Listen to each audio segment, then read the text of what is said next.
Hello friends, welcome to Think Forward. This is Shreshtha और आज मैं बात करने वाली हूँ रेस्पिरेशन इन ह्यूमंस के बारे में, यानी कि मनुष्य में श्वसन के बारे में। So let's start the topic. So guys, यहाँ पे हम रेस्पिरेटरी ऑर्गन जो ह्यूमंस के होते हैं उनकी शॉर्ट समरी के बारे में, रेस्पिरेशन की एक शॉर्ट समरी के बारे में डिस्कस करने वाले हैं। तो यहाँ पे हम सबसे पहले रेस्पिरेटरी ऑर्गन्स कौन कौन से इन्वॉल्व होते हैं वो देख लेते हैं। तो यहाँ पे the main respiratory organs of humans are lungs, यानी कि जो मेन रेस्पिरेटरी ऑर्गन हमारा कौन सा है वो लंग्स है। यानी कि श्वसन के लिए जो सबसे महत्वपूर्ण श्वसनांग जो हमारा है वो है हमारे फेफड़े यानी कि लंग्स। और उसके अलावा जो एक्सेसरी रेस्पिरेटरी ऑर्गन्स होते हैं उसमें हमारे क्या क्या आ जाते हैं। एक्सटर्नल नेयर्स है यानी कि बाह्य नासा छिद्र जो होते हैं, फेरिंग्स है जिसे हम ग्रेसनी कहते हैं, ट्रैकिया है यानी कि वायुनाल जो हमारी है, उसके अलावा उसकी जो ब्रांचेस हैं यानी ब्रोंकाई, ब्रोंक्यूल्स, बहुत सारे ब्रांचेस में डिवाइड होता जाता है। वो सारी चीज़ें हमारी किस में आ जाती हैं, रेस्पिरेटरी ऑर्गन्स ही होते हैं जो हमारे रेस्पिरेशन की प्रोसेस में इन्वॉल्व होते हैं। ठीक है। तो यहाँ पे क्या होता है कि जो हमारे एक्सटर्नल नेयर्स यानी कि बाह्य नासा छिद्र और फैरिंग्स, जो हमारी ग्रसनी है, जो हमारा वायुनाल है और उसकी जो ब्रांचेस है वो कॉमन हमारा क्या बनाती है, कॉम्प्लेक्स एयर पैसेज वे बनाती हैं जिसके थ्रू एयर ऑक्सीजन यानी कि हमारे बॉडी में एंटर करती है और लंग्स तक पहुँचती है और लंग्स के एल्वेओलाइज में यानी कि कोपिकाओं में पहुँचती है और वहाँ पे गैसियस एक्सचेंज होता है। सो यहाँ पे हम एक एक करके उसके बारे में बात करेंगे। सबसे पहले यहाँ पे जो आप डायग्राम देख रहे हैं उसमें आप देख पा रहे होंगे लंग का पूरा स्ट्रक्चर दिखाया गया है। यहाँ पर जो आपका ये दिख रहा है ये ट्रैकिया है। ये 10 to 12 सेंटीमीटर लॉन्ग ट्यूब होती है जिसमें से एयर पास करती है। और यहाँ पे आप देख रहे हैं कि दो पार्ट्स में ये डिवाइड हो गया है। ठीक है, जो हमारी ट्रैकिया थी यानी कि वायुनाल जो हमारी थी वो दो पार्ट्स में डिवाइड हो गई है जिन्हें हम क्या कहते हैं, ब्रोंकाई। ठीक है, श्वसनिकाएं कहते हैं।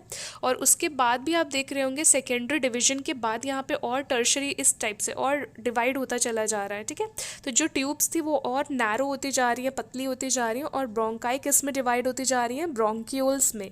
ठीक है, तो ब्रांचेस बढ़ती जा रही हैं जिसके थ्रू अच्छे से रेस्पिरेशन एक एक सेल्स में पहुंच सके और ब्लड को प्रॉपरली ऑक्सीजन मिल सके, इसलिए ये इतना ज़्यादा डिवीजन होता है यहाँ पे। यहाँ पे आप देख पा रहे होंगे कि यहाँ पे लेफ्ट मेन स्ट्रेम ब्रोंकस है। ठीक है, अगर एक की बात करें तो उसे ब्रोंकस कहेंगे और अगर दोनों की बात करें तो ब्रोंकाई कहेंगे। तो यहाँ पे हम देखेंगे ये आपका एल्वेओलाई का स्ट्रक्चर जूम करके दिखाया गया। जब ये यहाँ पर एंड होती है तो यहाँ पर ये जो आपका स्ट्रक्चर इस तरह से सॉलिड स्ट्रक्चर यहाँ पर होता है। तो ये जो सॉलिड स्ट्रक्चर है वो यहाँ पे जूम करके दिखाया गया कि एल्वेओलाइज यानी कि जो वायु कोश होते हैं जो वो किस तरह के होते हैं। और ये देखिए ये ब्लड कैपिलरी से किस तरह से सराउंडेड है। ये जो एल्वियोलाइज है जो हमारे वायु कोश है वो ब्लड के सेल से सराउंडेड है। अब यहाँ पे आप देख पा रहे हैं जो रेड वेन है, ये जो रेड आपका कैपिलरी आ रही है वो क्या है, वो प्योर ऑक्सीजन लेकर सेल्स में जाएगी। और ये जो ब्लू कैपिलरी आप ये देख पा रहे हैं आप, ये डीऑक्सीजनेटेड ब्लड यानी कि कार्बन डाइऑक्साइड को कैरी करके वो कहाँ पे लाएगी, एल्वियोलाइज के पास। और वो क्या करेंगे, लंग्स में कार्बन डाइऑक्साइड छोड़ देंगे और वो क्या करेगी, ट्रैकिया से नेजल पैसेज से बाहर निकल जाएगी। सो इसी होल प्रोसेस को हम यहाँ पे डिटेल में देखेंगे क्या होता है। सबसे पहले हमारे रेस्पिरेटरी ऑर्गन पे सबसे पहले क्या आता है, नॉस्ट्रल्स आता है। तो नॉस्ट्रल्स जो हमारे पोर्स हैं, नेज़ल पोर्स जो हमारे, उसके बाद क्या आता है, नेज़ल कैविटीज़ जो आपके नासा द्वार हैं वो दोनों नासा गुहा कह सकते हैं हम इसे, नेज़ल कैविटीज़ में ओपन होते हैं। और बीच में क्या लगा होता है, नेज़ल सेप्टम, जिसकी वजह से हम लेफ्ट और राइट नॉस्ट्रल उसको डिवीजन कर पाते हैं। बीच में हमारा क्या लगा, नासा पट्ट लगा हुआ है जिसकी वजह से लेफ्ट और राइट नेज़ल कैविटीज़ बन जाती हैं। और बाद में ये नेज़ल सेप्टम पीछे जाके ख़त्म हो जाता है तो तो ओपन हो जाता है। जो एरिया जहाँ पे ओपन होता है उसे कहते हैं नेज़ल पैसेज। तो नेज़ल पैसेज में ओपन हो जाते हैं हमारे नेज़ल कैविटीज़। यहाँ पे यही चीज़ लिखी हुई है कि नेज़ल पैसेज पीछे जाके नेज़ल पैसेज में हमारा क्या हो जाता है, नेज़ल कैविटीज़ ओपन हो जाती हैं। और वहाँ पे ये देखिए आप स्ट्रक्चर यहाँ पे देख पा रहे होगे, ये नेज़ल कैविटीज़ है जहाँ से एयर एंटर करी और आगे जाके ख़त्म हो जाएगा आपका नेज़ल सेप्टम। और यहाँ पे करीब करीब यहाँ पे आके आपका नेज़ल पैसेज में ओपन हो जाएंगी नेज़ल कैविटीज़। और इसी के बाद हमारा क्या आएगा, फैरिंग्स आएगा यानी कि ग्रसनी आएगी। तो यहाँ पे आप देख पा रहे होंगे कि यहाँ पे नेज़ल पैसेज कहाँ पे ओपन हुआ, फैरिंग्स में, यानी कि ग्रसनी, हिंदी में आप अगर इसे प्रोनाउंस करें तो ग्रसनी बोला जाता है। इसी में हमारा क्या होता है, गलेट ओपन होता है। ऊसोफेगस को क्या कहते हैं, फूड पाइप, जो हमारा फूड पाइप है जहाँ से हम अंदर खाना ले रहे हैं और अंदर जा रहा है, तो स्टमक में जाने से पहले वो ऊसोफेगस में लॉन्ग ट्यूब में जाता है। तो ये ऊसोफेगस और एयर ट्यूब दोनों कहाँ पर ओपन होती हैं, फैरिंग्स में ओपन होती हैं। ठीक है, फैरिंग्स में ओपन होने के बाद जो एयर ट्यूब होती है, वो जो आपकी वायु नलिका है, वो किस में डिवाइड होती है, लैरिंग्स। ठीक है, लैरिंग्स में यानी कि कंठ में, और ट्रैकिया में, यानी कि आपका पूरा जो एयर ट्यूब है long 10 to 12 centimetre long tube होती है, 1.5 to 2.5 सेंटीमीटर वाइड ट्यूब होती है, जो पूरा अभी हमने स्ट्रक्चर देखा है कि कैसे ट्यूब होती है लॉन्ग, उसी को हम क्या कहते हैं, ट्रैकिया। फिर मैंने बताया ट्रैकिया किस में डिवाइड हुई है, आगे चलकर ऐसे करके डिवाइड हुई है ना, दो पार्ट में डिवाइड हुई है। तो किस में डिवाइड हुई है, ब्रोंकाई में डिवाइड हुई है। और ब्रोंकाई कहाँ पर आता है, थोरैसिक कैविटी में, यानी कि जो हमारी वक्ष गुहा है उसी के अंदर तो हमारे लंग्स सिचुएटेड है ना, तो वक्ष गुहा में हमारे क्या खुल रही है, दोनों ब्रोंकाई। ये देखिए आप, यहाँ पे पूरा रिप केज होता है, उसी के अंदर हमारे लंग्स सेफली प्रेजेंट रहते हैं, ब्रोंकाई। फिर उसके बाद मैंने बताया कि किस में डिवाइड होती हैं, ब्रोंक्यूल्स में। ठीक है, वेन्स डिवाइड होती चली जा रही है, टर्शरी डिवीजन, क्वार्टरनरी डिवीजन होता जा रहा है, तो हम उन्हें क्या बोलेंगे, ब्रोंक्यूल्स। तो ब्रोंक्यूल्स फिर किस में डिवाइड हो रही हैं, यहाँ पे देख सकते हैं आप, जैसे एकदम अंगूर के गुच्छे के समान यहाँ पे जो स्ट्रक्चर दिख रहा है, वही आपका क्या है, एल्वियोलाई। इसी को जूम करके हमने वहाँ पे दिखाया था कि एल्वियोलाई, एल्वियोलर डक्ट्स किस में ओपन हो रही है, एल्वियोलाइज में। तो एल्वियोलाइज आपकी जो कोशिकाएँ हैं, वायु कोष्ठक हैं, या एयर सैक्स, कुछ भी बोल सकते हैं आप।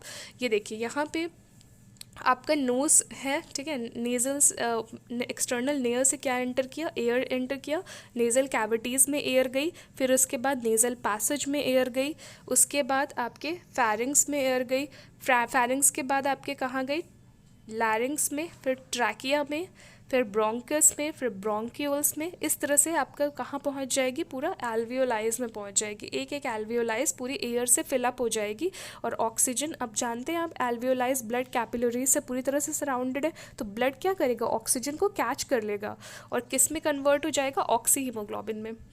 यहाँ पे आप देखिए कि जब भी हम इंटरनल रेस्पिरेशन, ठीक है, यानी कि इंस्पायरेशन लेंगे तो ऑक्सीजन अंदर जाएगी, और ऑक्सीजन को हमारे क्या, कौन ग्रैब करेगा, रेस्पिरेटरी ऑर्गन्स ग्रैब करेंगे और लंग्स तक पहुँचाएंगे। लंग्स तक जाने के बाद जो आपका गैसेस एक्सचेंज हो रहा है, उसकी वजह से हमारी जो प्योर ऑक्सीजन रहेगी वो लंग्स में जाएगी, और लंग्स में जाने के बाद एक एक कोशिकाओं में पहुँच जाएगी।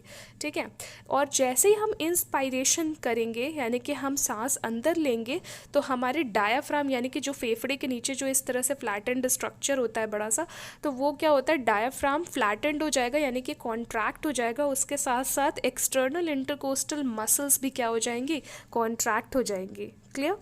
उसके बाद जब गैसेस एक्सचेंज जो हमारा हो रहा है वो किस प्रोसेस के थ्रू हो रहा है, देखिए जा तो आपका रहा है पूरी प्रोसेस जो मेन है वो तो हो ही रही है, लेकिन ब्लड में कैसे डिफ्यूज़ हो गया, तो वो डिफ्यूजन की प्रोसेस से हुआ। ठीक है, ब्लड कोई चीज़ ऐसे ही कैच नहीं कर ली, तो विसरण के थ्रू हमारा क्या हो गया, ऑक्सीजन ब्लड के अंदर एंटर कर गई। ठीक है, तो यहाँ पे ऑक्सीजन क्या हो गया, diffuses from the alveolar sacs हो गया, यहाँ पे alveolar sacs to the cells by blood.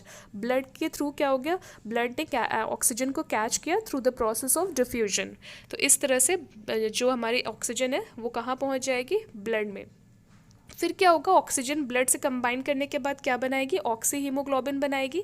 ठीक है, ऑक्सीजन जब कंबाइन करेगी ब्लड से तो क्या फॉर्म करेगी, ऑक्सी हीमोग्लोबिन, और ऑक्सी हीमोग्लोबिन फिर क्या होगा, पूरी बॉडी में ट्रांसपोर्ट होगा। ठीक है, ऑक्सी क्या है, ऑक्सीजन, और हीमोग्लोबिन तो हमारा ब्लड में प्रेजेंट ही है।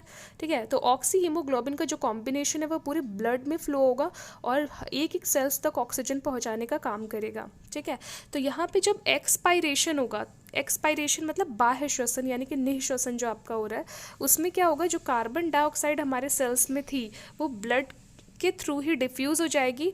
ऑक्सीजन, ब्लड क्या करेगा, ऑक्सीजन लेके सेल्स में गया और सेल्स में थी कार्बन डाइऑक्साइड, उसको लेके वहाँ से वापस आया, तो वापस आने के बाद कहाँ पे छोड़ देगा, एल्वियोलर सैक्स में, यानी कि जो आपके वायु कोष्ठक है वहाँ पे छोड़ देगा, और उसके बाद फिर जो इम्प्योर जो आपका ब्लड है, जो इम्प्योर गैसेस थी यानी कि जिसमें कार्बन डाइऑक्साइड ज़्यादा थी, वो नेजल पैसेज के थ्रू इन्वायरमेंट में बाहर रिलीज हो जाएगी।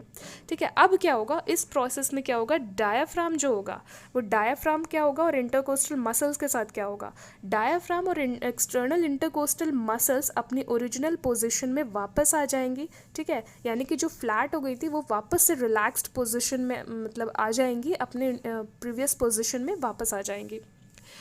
नेक्स्ट अगर हम यहाँ पे बात करें कि ऑक्सीजन का ट्रांसपोर्ट किस फॉर्म में होता है, तो जैसा कि मैंने बताया कि ऑक्सीजन हीमोग्लोबिन से कंबाइंड होने के बाद क्या फॉर्म करता है, ऑक्सी हीमोग्लोबिन। तो ऑक्सी हीमोग्लोबिन के फॉर्म में ही पूरे ऑक्सीजन सप्लाई होगी बॉडी में।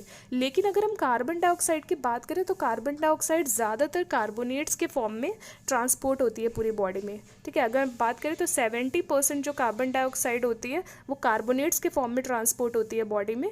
ठीक है, उसके बाद हीमोग्लोबिन के फॉर्म में भी थोड़ा बहुत हो जाती है ट्रांसपोर्ट, और ब्लड प्लाज्मा के थ्रू भी ट्रांसपोर्ट हो जाती है। ठीक है, अराउंड 7% के आसपास ब्लड प्लाज्मा के थ्रू ट्रांसपोर्ट होती है। So this is all for today. In the next video I will talk about some other topics, so stay tuned. Thank you so much.